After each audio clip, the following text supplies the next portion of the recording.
বাংলাদেশ নির্বাচন কমিশন কর্তৃক উক্ত প্রাথমিক তালিকা প্রকাশিত হওয়ার পরবর্তীতে আমরা গভীরভাবে লক্ষ্য করছি, হোমনা ও মেঘনা নাগরিক সমাজের নাম দিয়ে সম্প্রতি এক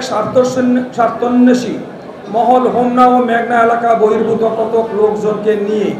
বিগত 7/8/2025 তারিখে বাংলাদেশ নির্বাচন কমিশন কার্যালয় ঘেরাও করা সহ 10/8/2025 তারিখে জাতীয় প্রেস ক্লাবে এক সংবাদ সম্মেলন করে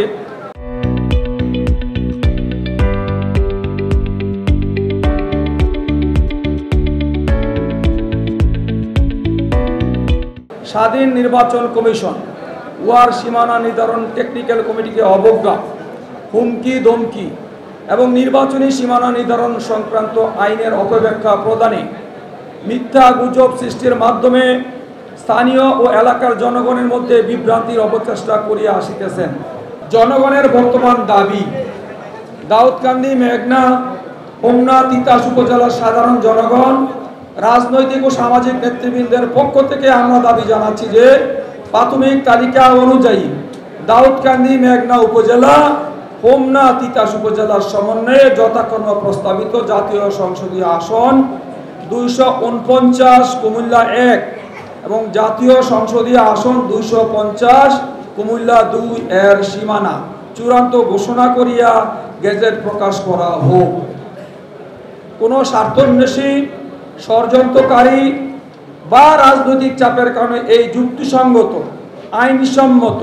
গণমুখী বিন্যাস যাতে কোনো অবস্থায় পরিবর্তিত না হয় তার জন্য স্বাধীন নির্বাচন কমিশনকে লক্ষ জনতার পক্ষ হইতে আপনাদের মাধ্যমে আকুল আবেদন করিতেছি। উপসংহার: জাতীয় সংসদ আসন 249 কুমিল্লা 1 দাউদকান্দি মেঘনা উপজেলা এবং জাতীয় সংসদীয় আসন 250 কুমিল্লা 2 হোমনা তিতাস উপজেলা একত্রে থাকলে উভয় সংসদীয় আসনের উন্নয়ন, সামাজিক সাংস্কৃতিক সমন্বয়, অর্থনৈতিক অগ্রগতি, প্রশাসনিক কার্যক্রম আরও শক্তিশালী ও গতিশীল হবে। এটি জনমতের প্রতিফলন, কোনো জনগণের স্বার্থে সর্বোত্তম।